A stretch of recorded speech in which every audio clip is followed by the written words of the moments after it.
If you're looking for a new way to support the podcast, check out Dubby.gg, an energy supplement company trying to make a difference.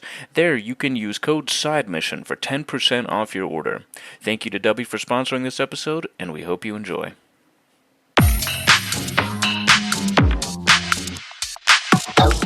Welcome into the newest episode of Side Mission. I, like always, am your host, Rusty Ellis, joined by the boys, Kyle Lynch and Matt Beck. And boys, we have a competition brewing. We have a competition in the kart racing world, and it has heated up this year. We got Mario Kart World back at the launch of the Switch 2, and now we have, inarguably, its biggest competitor. And we are obviously talking about Sonic Racing Crossworlds. It is a game that I know Kyle and I have been looking forward to massively since it was announced. I know, Matt, you like kart racing games, so I know you were excited for it as well. And the good news is, this is a damn good game. This is a really, really good game. I mean, from a kart racing standpoint, it is up there as one of the best that's been made in recent memory. It gives Mario Kart World very much a run for its money. No pun intended with Sonic. Obviously, got to go fast. Anyways, that was the autism speaking. Anyways, but nonetheless, let's go ahead and dive in. Guys, we've had a lot of fun with this game. Obviously, there's not a ton of modes. There's no story here to really talk about. So a lot of this is going to be geared towards just the actual gameplay, which I think is good, because that's ultimately why we play these games, is for the gameplay, for the fun that we're able to have with it. And I feel like this game succeeds in that regard with flying colors. I know Kyle just got a little PTSD thinking of Sonic colors when I said the word colors, but Kyle, I mean, in terms of how this game feels, this is a game that it feels good when you have that click moment in this game. When you start to get really good at it and you feel like you figured out the mechanics, this game really reaches a new level of fun just because it's fast paced. The tracks aren't too long. It doesn't feel like you're in any match for way too long. It feels like everything from a gameplay standpoint, this game just does really well.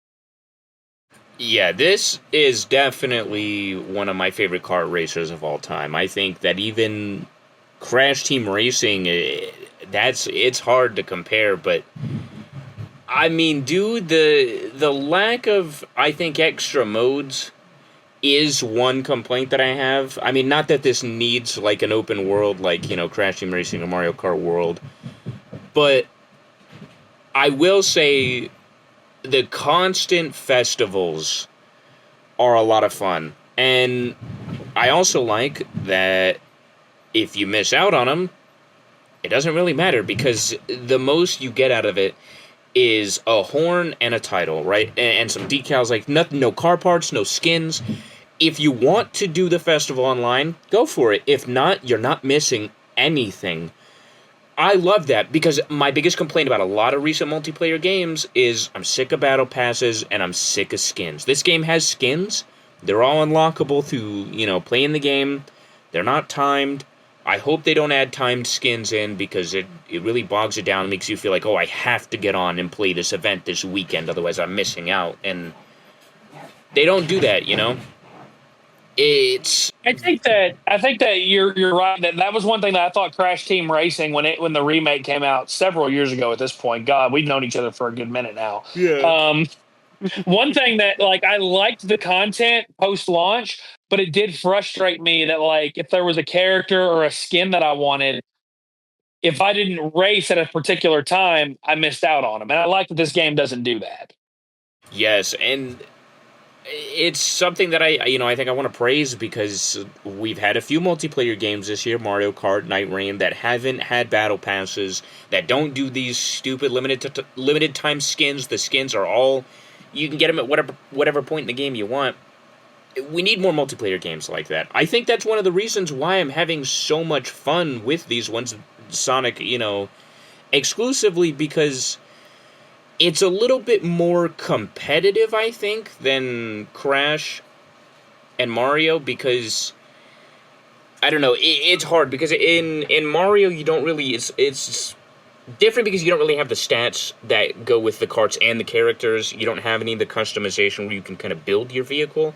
So it's a lot more fair in Mario Kart, and in Crash, I mean, you do have stats, but I mean, they're pretty balanced. It's a lot more fair. In this, as Rusty and I have seen, you can create some disgustingly broken builds. I mean, I'm Yeah. not saying we're like, the best at this game, but our average and coming out, in the upper half versus the lower half dramatically varies because when we first started playing this game, like Rusty said, you kind of have a learning curve and you're like, all right, I got to learn this game. You kind of start getting good, but that click moment, especially online, holy shit, when that kicks in, I don't know, it just feels pure joy to play this game, and I haven't felt this in a kart racer before Mario Kart World. I think since the Crash, and even Crash, I think it was very, very,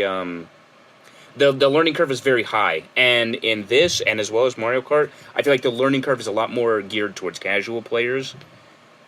I don't know, it's just, this game's a lot of fucking fun.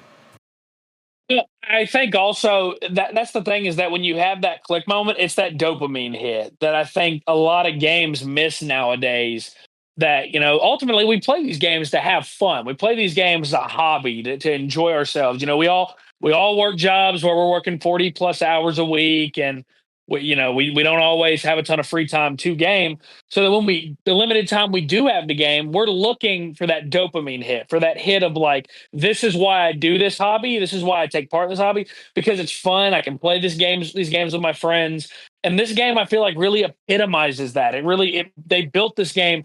It feels like around. We want you to have as much fun as possible. Is it frustrating sometimes when you get last place online? Sure, but I don't feel kind of that oh well, like that need to get angry like I do sometimes with like FromSoft games, for example. Like with Night Rain, I don't get mad at this game nearly as much as I got frustrated with Night Rain. Not to say I don't love Night Rain because I do, but I think that they built this game entirely around going fast and having fun, and I think it's a better game because of that. Matt, it also helps. There's a really good amount of content at launch. Racing games have kind of joined sports games, in my opinion, in that are you really willing to spend full price on them? And as somebody that loves like NBA 2K or college football, it gets really hard year to year to justify spending full price on those kinds of games. This is a game I look at as $70. I feel like I'm getting my money's worth out of it. I feel like the amount of content that is there at launch, the amount of content they've done post launch with the festivals and the characters and tracks that we know are coming, like I feel like they justified that $70 price tag really well. I feel like they gave us a very polished game at launch and they gave us a game that's got a lot of content. And I know we just got done talking about Borderlands. I feel like that is something that is lost in modern gaming is having good content and a good optimized game at launch. And Matt, this game does both of those things and it succeeds at it. Yeah, I'd say that Crossroads did come out at a really good time. Like a lot of people were kind of, thinking about, well, it's coming out so soon after, Mario Kart World just came out with the launch of the Switch 2, and that game has been a lot of fun. But Sonic with Crossworlds, I think is a good fresh take on the Sonic racing games, and I think it's a really fantastic take on car racing in general. I mean, I haven't played Mario Kart World in probably the past month now, and Rusty, you and I played a lot of that together. We played countless hours of that game together, and then it just, unfortunately, with these games with Nintendo, they grow stale because they don't really support them. Like, Mario Kart World could do with some competitions, online competitions, or it could do with some new updates for new characters and new courses, which we're still waiting on. And I know it's coming because it's Mario Kart World. This is Nintendo's not just going to sit on it and not release anything new for it. I mean, it took them 2 months just to fix a lot of the issues that a lot of people had with it. With the open world and stuff, like a lot of those complaints. And that's why I really enjoyed Crossworlds, is because I like these more modern, fresh takes on the kart racing genre. And, I think with the introduction of the gadgets, I like being able to have that customization for my kart. Like, I think the decals with the stickers are really cool. even the auras that you get are a lot of, just to personalize things because, you could have like 5 shadows on a single team or whatever, but they're not all going to look the same if you know how to customize, which again is one of my favorite parts about this game. Now, I will say that the grind for me, as far as to get those tickets, can be annoying because there's a lot of stuff that I would like to get. Which is fair. Especially those really cool glitch skins. Those are really freaking sick. But I looked it up, and you have to basically give the character that you're trying to make your BFF or whatever, like a crap ton of tickets, and it's just like I don't have all the time in the world to play as many hours of this game that I'd like, especially with us running this podcast. We have new games. Like, we have had it such an onslaught these past few months, like this past month and a half, and it's not getting any better. One of these days, we need to have Kyle come down and visit. We need to have him come back to Tennessee and visit sometime. And we need to do an episode that like takes people through like these months where we have like 10 or 11 games come out. Because I don't know if anybody realizes, like, we do this podcast because we enjoy it. We did just get monetized, and that's cool. And we've got some cool things that we're going to do starting in 2026 that we're really excited about. But it is tough for us to do this podcast constantly when we have months like September and October when there's just so much coming out. I mean, I'm sure that people have noticed by now, we have still not done an episode on Chronos or Silent Hill F, and don't worry, that's coming. We have something fun we're going to do for that. But like, we have had so many games come out. We need to do an episode that just kind of takes people into like what those months are like for us, because it's a lot. And I think that a game like this, it fits into a really good time because this is a game that you can just pick up and play. And that's nice. Exactly. It's not some big, narrative intensive 60-hour RPG. And it's also not a game that if you're not playing 50 hours a week on the multiplayer, you're missing out. Like it's a really, really good sweet spot of being able to just pick it up and play for an hour or so and then moving on to something else. Like this is a perfect game for if you've got like an hour to kill before you got to get ready for work and you just want to, have some fun real quick. Easy game to pick up and play. And I think that it really succeeds in that. Go ahead, Matt. No, I mean, I was just going to say, yeah, it is. And it is one of those games because of the pick up and play that does make it a lot easier for us to actually come home from work, sit down, make something to eat, and all of this hop in a party and, play a couple of online matches. Or in the Park Plaza. Like, I think that the Park Plaza area is really fun too, especially when you're going up against the rivals. That's a lot of fun. But yeah, the festivals, as cool as they are, I mean, 3 days is just they could be a little bit longer. Yes. Yeah, it reminds me of Splatfests because Splatfest would only be for like 3 days as well, and there's just a lot of cool stuff to unlock. But just not like I probably only unlocked 2 things in the Minecraft festival, whereas in the first one with the Hasumiku festival, I unlocked everything that there was to unlock outside of all the additional, tickets. But yeah, I do hope that they do extend them to be longer. But I mean, a lot of people are off work on the weekend, so it does, I guess, be a bit more beneficial for those people. So I do get it. Yeah, I get that. I think that's a fair gripe. I think. I mean, Kyle, I remember last time we got on this game, I realized that the event for Minecraft was over, and I was like, "Wait a minute, already?" Like, I wish it had been a little bit longer. But I will say I do like that what Matt said about Mario Kart World. Like, we still don't really know what's coming in the future for that game, and we saw how they supported Mario Kart 8 Deluxe. Yeah, we're hoping that we get something soon from Nintendo on that. But Kyle, this game wasn't out for more than maybe a week and a half, and then the Hatsumiku Festival happened. I mean, you have to give Sega a lot of credit. They had a plan with this game. They had a plan to make this game good, and they ended up making a game that was great, and then they had post-game content as well. Matt, are you good? Good Lord. Oh, that's not me. Oh, that was Kyle. Good Lord. No, you're good. I don't care. You're good. Like, if it did, that's fine. I was going to be leaving it in anyways. But y'all, if y'all couldn't hear it, Kyle was just dying just now and was coughing. So, but nonetheless, you have to give Sega a lot of credit because they very clearly had a plan for this game and they have executed it very, very well. Yeah, I want to say that the fact that they dropped the Hatsune Miku festival for free and they gave the character away for free, then they were like, hey, in a couple of weeks, we're going to we're gonna end up doing the Minecraft festival, and they also apparently have Joker slated to come out in October, which they've got 2 more weeks. That's DLC dropping every 2 weeks since launch, because you got SpongeBob and also, oh man, what's his name, Kiryu from Yakuza coming out in November. That's 2 more characters. We already know about Avatar, Teenage Mutant Ninja Turtles, Mega Man. I'm trying to think. I know there's other people, but Pac-Man. No. yeah, Pac-Man's supposed to be coming in November as well. Forgive me for bringing the Sonic Boom reference. And isn't Styx supposed to be coming to the game too? I heard that they were gonna have other characters, but I'm not sure. Google wasn't really helpful with all of the characters that they're going to be adding, because all they've said is pretty much, I think, the characters through December.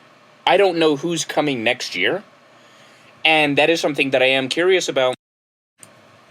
I'm wondering, because, we got the season pass, is all of this DLC that's coming out right now Season 1? And is 2026 going to be Season 2? And am I going to have to buy a Season 2 pass for that? Because if that's the case, I don't like that. Now, if this Season Pass rolls over into 2026 and I get all that content as well, great. I would love to see, I think, a little bit more, especially going into November, because they've claimed that they plan to support this game for a long time, and a long time means multiple years to me. So we've only seen till December. I'd like to see more. But one thing I want to get your guys' opinion on is, speaking of Styx and other Sonic characters, I'm not sure that we will get many other Sonic characters in this game, because it seems like they're going for, the whole Crossworlds thing. They're going for, anything that's Sega propertied, which I do like, that they're not just throwing a bunch of celebrities or memes or movies or TV shows. They're celebrating a lot of other video games, like Yakuza. They're celebrating Pac-Man. They're celebrating Mega Man, who hasn't gotten a video game in God knows how long. But, what do you guys feel about, them adding more Sega characters versus more Sonic characters? I personally think I would like to see some more Sonic characters. I get the whole theme of this game. I feel like they're kind of lacking on some of them, though. Well, I think that's a fair question to ask. I think that the Sonic Racing games, if you look at their history, they do have a history with these games of putting a lot of the Sega properties in addition to Sonic characters. I think that is something they've done relatively consistently. If you go back a little bit further in the Sonic Racing history, it was a joke that we made a couple of times, obviously with the Sonic Boom references, but it'd be kind of funny to play as Cubot or Orbot. It'd be really fun to play as Styx. There are some characters that are not in this game that I would like to play as. Hell, I wouldn't be opposed if they used variants of different characters. What if instead of just Kirk Thornton's shadow, what if you also had Keanu Reeves' shadow? What if you also had Jason Griffith's shadow from Sonic X? What? Obviously, Colleen O'Shaughnessy has always voiced Tails, but I mean, I think that Travis Willingham is one of the funniest voice actors ever for Knuckles. And I would love to hear more of that Sonic Boom Knuckles compared to, the Sonic Frontiers Knuckles that we have here. I think that would be hysterical. And I would be a fan of that. And again, looking for different versions of Sonic. We've got, the version of Sonic that we've had for a while. What if we also got Ben Schwartz's Sonic at some point? because they might be the same character, but you can absolutely hear subtle differences in each of these VA's styles. So I feel like that would be really cool. I also do think that Sega, if they were to take advantage of other properties, I wouldn't necessarily have a huge problem with it because we already have a really good roster of racers in this game.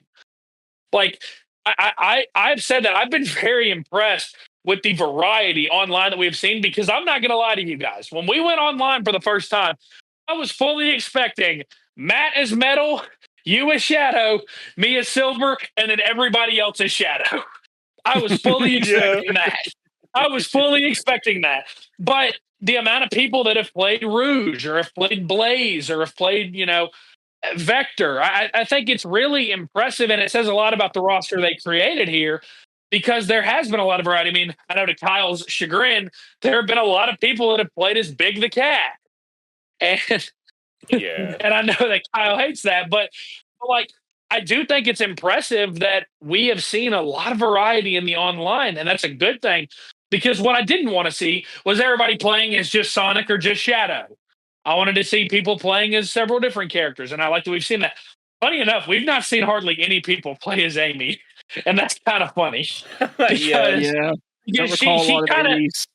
she kind of gets shit on in everything that she's in, but particularly by Tails. But it's funny to notice that not many people have played as her, but I would like to see more. Like I do feel like there are some characters out there that they have not used yet that I think that they can still use. And I think adding SpongeBob, adding Minecraft, Hatsumiku, Yakuza, Persona, I think they've started off on a really, really strong foot here when you look at the roster. Now, Matt, you brought up something that I did want to talk about with the gadgets. You both brought it up, but in different ways. And I wanted to kind of bring that back here. I think the gadgets is a really, really, really cool part of this game. The customization, the build variety. It doesn't feel like any two players are going to play the exact same. And I like that because the reality with Mario Kart World is that game online comes down to two things. It comes down to RNG and item management. If you hold on to your items and you use them at the right times, you can win. If you get unlucky, yeah, like how good you are at the game really does not impact it because you can be in first for 95% of a race in Mario Kart World and then come in 18th, and it doesn't matter. Yeah, I was gonna say how good you are at freaking doing shots and tricks off walls and like off of just like random objects that I see people can perform. It's insane. Yeah, like that is the skill gap. But like for normal people like us, being good at the game is not enough. You also kind of have to get lucky and you have to manage items. You have to do all that. Here, though, it feels like anybody can put together a build that gives them a winning shot. I know my build with Silver, it prioritized getting boosts off of coins, doing air tricks, and getting coins for doing air tricks, which gave me more boosts. Matt, take me a little bit, explain your build, because I don't think I've actually asked you about yours, but I know Thacker copied it. So what was your build? What was your build? My build was just mostly about speed. Like literally everything was just about, going fast. And then one of the things that I added was being able to hold on to an additional 100 rings for a max of 200. So, the more rings that you do have, the faster your base speed is. So basically, I mean, I could go really freaking fast, but it wouldn't matter because everything else was hindered by the fact that I was so focused on speed. So I've been reworking what build I have because I realize that there is more to it than just going fast. And I keep saying that in a Sonic game.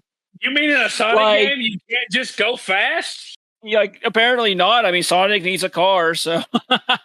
Yeah, I know. I want somebody to explain that to me. I want to know why, if Sonic's so fast, why he needs a car. Nobody's ever explained that. Yeah. I was going to crash out.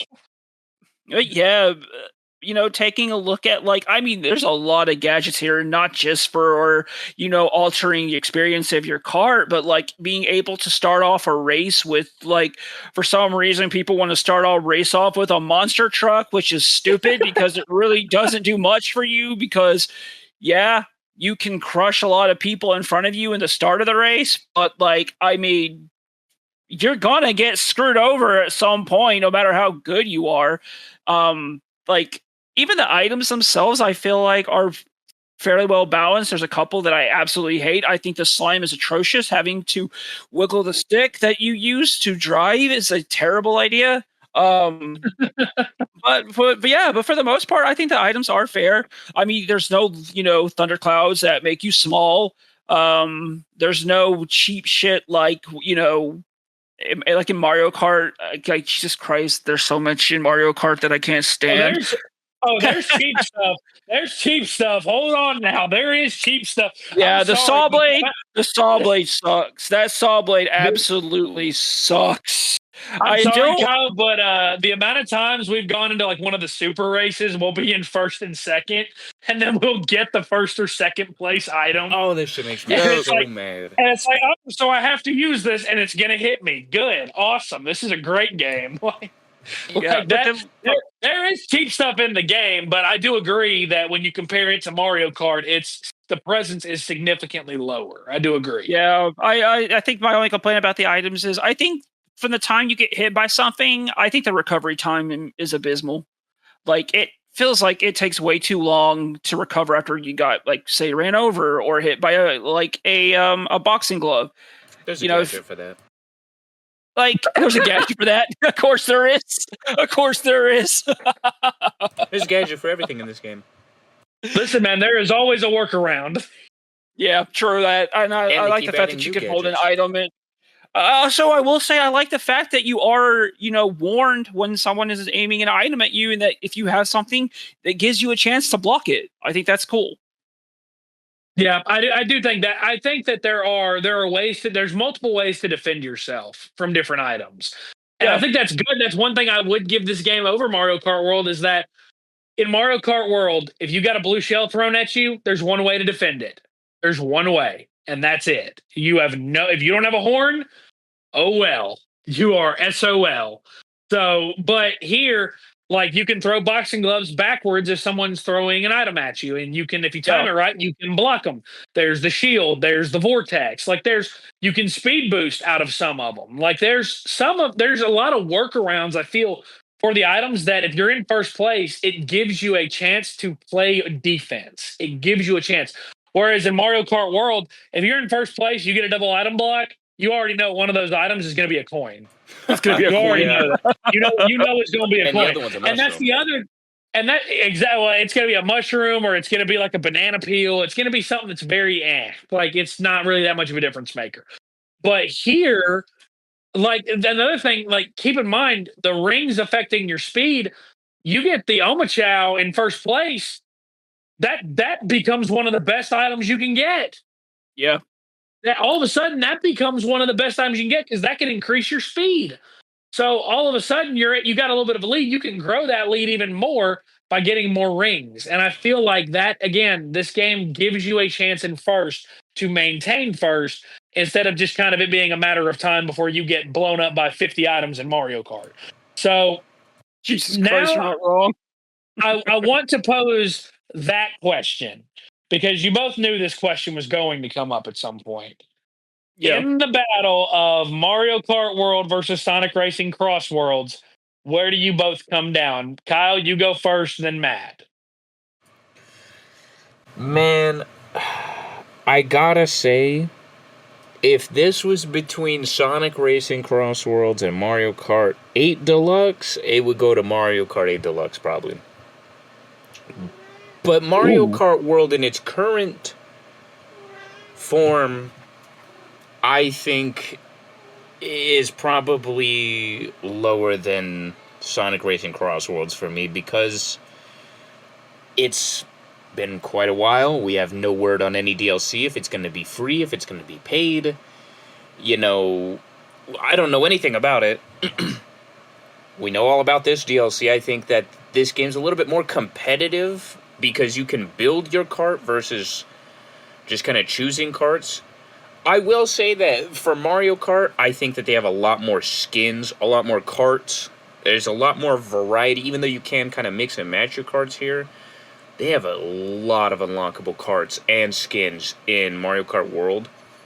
They add more with DLC.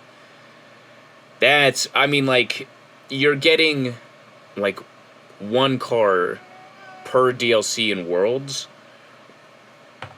I mean, and if Mario Kart World comes out with, multiple unlockable cards each time they drop DLC, I mean, I don't know. Then, right now, I'm probably putting Sonic above it, but if, it depends on, at the end of the life cycle, if Mario Kart comes out with equal DLC, it would probably be razor thin. Matt, what about you? I mean, I put a lot of time into both Mario Kart World and in Sonic Crossworlds. I just I still would have to put even Mario Kart 8. Like, yeah, I would say definitely Mario Kart 8. I mean, even with Deluxe, like it took years for them to come out with new content for it. But Mario Kart 8 World, I still does feel like have the upper hand over Sonic Crossworlds. Mostly just because I feel like that there is more to do. But I mean, that's not to say Crossworlds does not have a good future ahead of it. Like Nintendo, unfortunately, has this whole thing that's called like the Evergreen, where they know that Mario Kart 8 or Mario Kart World is going to constantly sell more and more, especially as more people get Switch 2s. So I think that, and I hate that that's how they do things, is that they are going to slowly release more content for it. But even as it currently stands, like I just feel like there is more to do in Mario Kart World as far as like the actual racing goes. I'll give it to Sonic Crossworld. I think that the racing online, I think that that's a lot more fun than Mario Kart World. But like a lot of people, say that the open world in Mario Kart World is a little bit hanky, but I enjoy it. Like I just enjoy driving around, finding the medallions, finding the blue switches, and just getting rewards for like even those little stickers that you get. Like there's always something different going on each time you're playing it. In fact, like in Mario Kart World still has, Knockout Tour, which is still to this day one of my all-time favorite modes. But no, I'm going to say Crossworlds definitely gave Mario Kart a run for its money. I'm not going to be biased here and say, oh, Mario Kart World is the superior one. I'm going to take a look at each one of them and, the amount of time I spent playing them and just say what I had more fun with. I cannot believe the heinous words that are about to come out of my mouth. Gun to my head right now, if I'm picking between these two games, I'm picking Sonic Racing Crossworlds. And I cannot believe I'm saying this. Like, in the lead up to this game, I defended Mario Kart World so hard. And I love Mario Kart World. Mario Kart World will place very high in our Game of the Year episode. It'll place very high.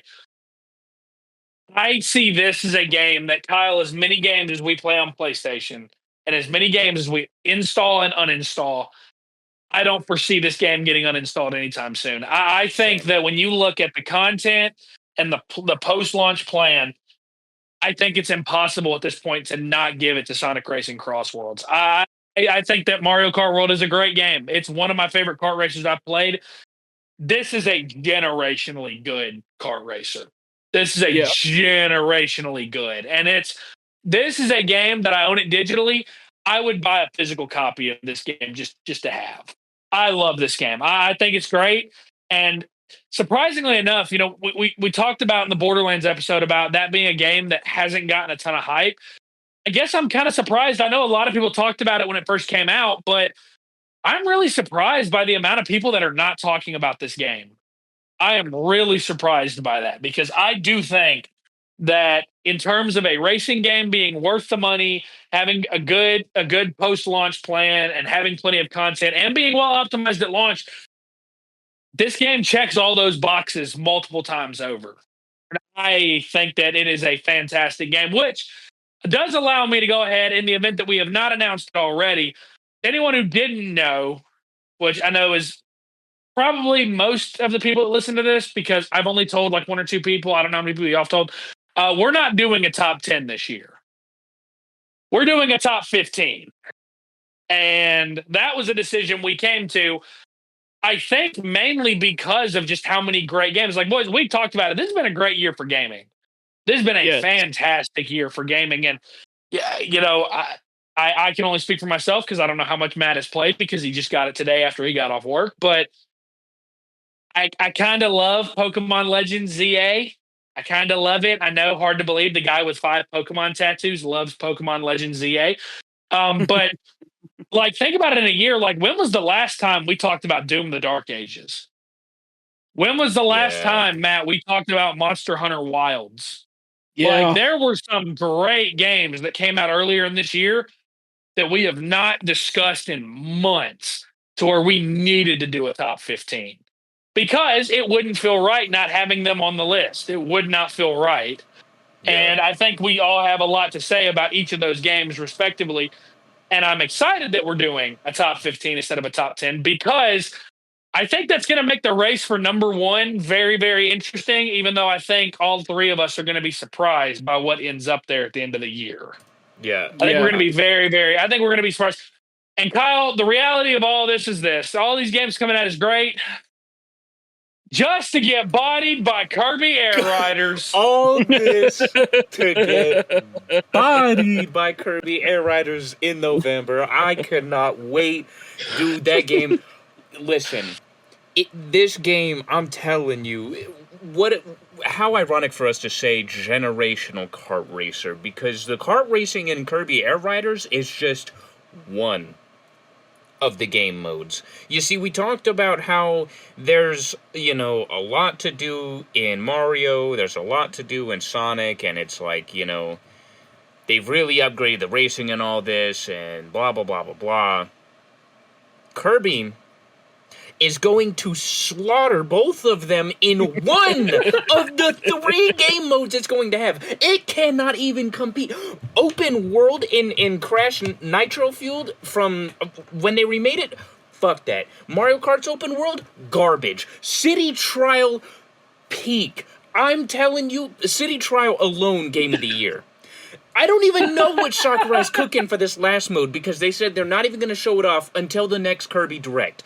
This last mode, dog, I'm telling you, the racing's gonna cook. Open world has already trashed both of these games. I mean, dumpster. Talk about not getting deleted. I'm deleting this and putting Kirby Air Riders on the PlayStation, getting sued by Nintendo. I'm telling you, when they drop this third mode and it's just a boss rush and this game is a 5, and I never come back to this podcast again, that's why.